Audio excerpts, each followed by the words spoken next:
अस्सलाम वालेकुम friends, welcome to my channel.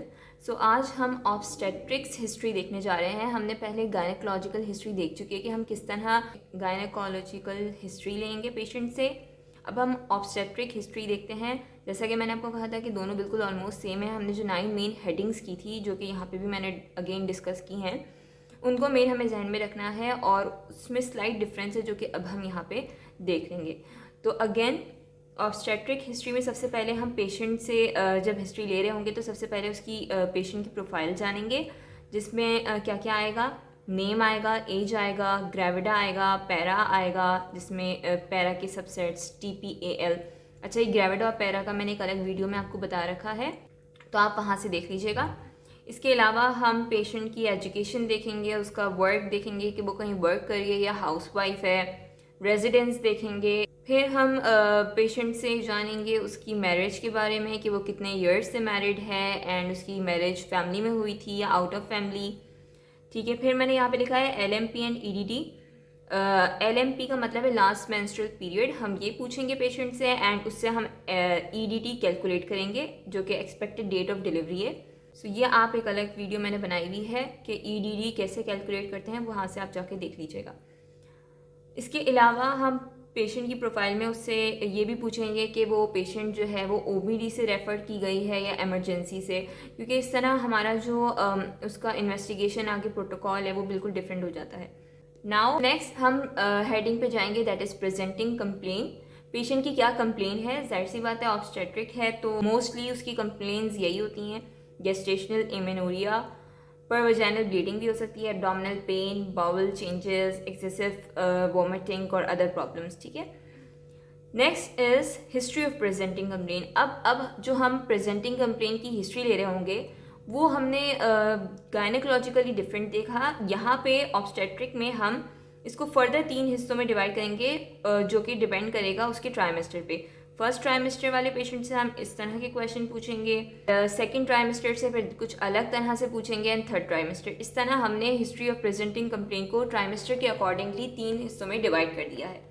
तो सबसे पहले फर्स्ट ट्राइमेस्टर का देखते हैं। तो हम ये पूछेंगे कि अपॉइंटमेंट है वो बुक था या अनबुक था, और जो प्रेगनेंसी है वो प्लान्ड है या अनप्लान्ड है। अच्छा, और ये भी हम फिर then we will ask about mode of pregnancy confirmation. इसमें हम पूछेंगे कि either it is confirmed via laboratory test और अ डिपिस्टिक टेस्ट। फिर है फर्स्ट एंटीनेटल विजिट के बारे में हम पूछेंगे। फीटल कार्डियक एक्टिविटी जो आफ्टर 4th वीक ही होती है उसके बारे में हम देखेंगे। देन प्रिस्क्राइब मेडिकेशंस पूछेंगे कि कौन कौन सी मेडिकेशंस आपको प्रिस्क्राइब की गई हैं अभी तक। And then we will ask about vomiting, nausea किस तरह होता है, प्रोवोक्ड है या अनप्रोवोक्ड है, पेन, फीवर, परवजाइनल ब्लीडिंग। हम ये पूछेंगे कि उन्हें पेशेंट को कोई फ्लू लाइक सिम्टम्स तो नहीं है, और उनकी इन्वेस्टिगेशंस के बारे में पूछेंगे लाइक BP, शुगर, इन चीज़ों के बारे में। तो हम हिस्ट्री में इस तरह के क्वेश्चंस पूछते हैं। देन सेकेंड ट्राइमेस्टर में हम देखते हैं, पेशेंट से पूछते हैं उसकी फीटल मूवमेंट की उसको फील हो रही है फीटस की मूवमेंट, जो कि ऑलमोस्ट 4 to 4.5 मंथ में फील होने लगती है। नंबर ऑफ़ विजिट्स गायनेकोलॉजिस्ट के पास अब तक कितने हो गए पेशेंट के, ये क्वेश्चन करेंगे। फिर हम यूरिन और बोवल प्रॉब्लम्स के बारे में पूछेंगे, फ्रीक्वेंसी एंड अमाउंट, ठीक है, कोई इन्फेक्शन तो नहीं है, इस तरह की क्वेश्चंस पूछेंगे। देन हम सप्लीमेंटेशंस का पूछेंगे पेशेंट से कि वो कौन कौन सी सप्लीमेंटेशन यूज़ कर रही हैं। फीटल एनामली स्कैन के बारे में पूछेंगे कि उन्होंने करवाया है या नहीं, और OGTT के बारे में सवाल होगा ताकि हमें पता चल सके कि पेशेंट को कहीं जेस्टेशनल डायबिटीज़ है या नहीं। ठीक है, देन थर्ड ट्राइमेस्टर में अगेन फीटल मूवमेंट्स के बारे में पूछेंगे, नंबर ऑफ़ विजिट्स अब तक कितनी हो गई हैं पेशेंट की डॉक्टर को, and lower abdominal pain, per vaginal bleeding, ये पूछेंगे। और टेटनस टॉक्सॉइड वैक्सीनेशन उसके बारे में पूछेंगे, जो कि 7 और 8 मंथ में दी जाती है। 2 शॉट्स होते हैं, एक 7 मंथ में देते हैं, एक 8 मंथ में। After that our next thing that we are going to ask about from the patient is general gynaecological history. इसमें क्या क्या हम पेशेंट से पूछेंगे, उनका usual duration of menstrual cycle, first day of last menstrual cycle पूछेंगे, bleeding pattern, bleeding amount and sexual problems, intercourse में bleeding and pain, other kind of things, ठीक है, इस तरह के क्वेश्चंस। एंड देन कॉन्ट्रासेप्शन के कोई भी मेथड उन्होंने यूज़ किए हैं तो कौन से मेथड हैं, उनकी डिटेल, ड्रग्स हैं तो कौन सी हैं, ये पैप स्मेयर उन्होंने उनका हुआ है या नहीं, और जो दूसरी गायनेकोलॉजिकल हिस्ट्री हैं जो कि एसोसिएटेड होती हैं पेल्विक इन्फ्लेमेटरी डिजीज़ से, पेन, परवजाइनल ब्लीडिंग और फ्लूइड और कोई भी इन्फेक्शंस वगैरह, इस तरह के क्वेश्चंस हम पूछेंगे।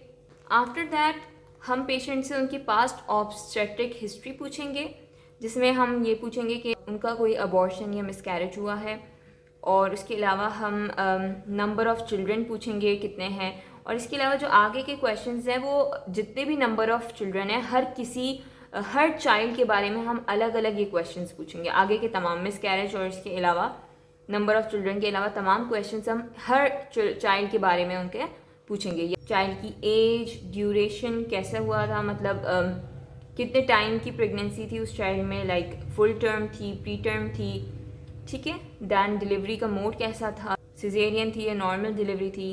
Then place of delivery, antenatal problems, intranatal problems के लिए मैंने आपके लिए लिख दिया है ताकि आप कंफ्यूज ना हो, ड्यूरिंग डिलीवरी कोई प्रॉब्लम्स या कॉम्प्लिकेशन हुई हो। देन बेबी का gender, weight at the time of birth, postnatal complication जिसमें पोस्टमार्टम हेमोरेज और something like that. Breast feeding completely करवाई है उन्होंने अपने हर बच्चे को, कितना करवाया है, कितना अर्सा कराया है, ठीक है। देन बेबीज़ वैक्सीनेशन, बच्चों की वैक्सीनेशन कंप्लीट हुई है, और बच्चों की करंट हेल्थ क्या है, मेल नरिश्ड हैं या हेल्दी हैं या जो भी है, ठीक है।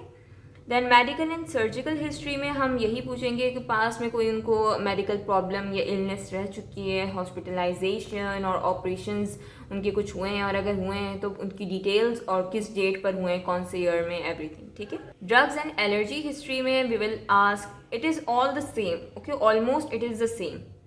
बस हमने जो हिस्ट्री ऑफ प्रेजेंटिंग कंप्लेन है उसमें हमने 3 ट्राइमेस्टर के अकॉर्डिंगली लिया, डिफरेंट क्वेश्चंस किए, ठीक है। सो ड्रग्स एंड एलर्जी हिस्ट्री में हम पूछेंगे कि कोई भी एलर्जी है, उन्हें किसी भी फूड या ड्रग से एलर्जी है, और अगर एलर्जी है तो किस तरह का एलर्जिक रिएक्शन उनको देखने को मिलता है। And then we will ask about any medication जो कि वो यूज़ कर रही हैं या पास्ट में यूज़ की थी, या कोई भी मेडिकेशन लंबे अरसे के लिए उन्होंने यूज़ की हो। Socio economic and personal history में आएगा उनकी इकोनॉमिकली वो कैसे हैं, स्टेबल है या अनस्टेबल है, कहाँ रहते हैं, एनवायरनमेंट कैसा है, उनका फूड एंड वाटर कैसा है, people use to drink unboiled water, ठीक है, that is not good. So इस तरह के क्वेश्चन से हमें उनके बारे में ये पता चल जाएगा कि वो किस तरह का वाटर और फूड लेते हैं, उनके घर में कोई पेट्स हैं। हम पेशेंट की सिस्टमिक इंक्वायरी करेंगे, लाइक उनसे क्वेश्चन करेंगे अबाउट उनके एपेटाइट के बारे में कि उन्हें भूख कैसे लगती है, कम ज़्यादा, उनका वेट कितना इंक्रीज़ हुआ है क्या। Then bowel and urinary function कैसा चल रहा है, कोई इन्फेक्शन, कोई प्रॉब्लम, कोई पेन, फ्रीक्वेंसी, ठीक है, everything. Last is transfusion and other diseases history. We will ask about any past transfusion और एनी डिजीज़ जो कि उनकी फैमिली में है, लाइक कोई ऑटो इम्यून या मेंटल या कोई और डायबिटीज़ वगैरह जो उनकी फैमिली में पाई जाती है, कोई डिजीज़, और उनकी खुद की भी मेंटल उनको कोई डिसऑर्डर तो नहीं रहा है पहले या है, ठीक है। इस तरह के तमाम क्वेश्चंस हम पूछेंगे। So these are all the questions that we are going to ask from a patient in obstetric history. Hope कि आपको इस वीडियो से काफ़ी सीखने को मिला होगा, और आपको हिस्ट्री लेने में का जो क्राइटेरिया है जिसमें बच्चे बड़े परेशान होते हैं वो काफ़ी इजीली समझ में आ गया होगा। And kindly subscribe the channel and share it with your friends. Thank you so much. Allah Hafiz.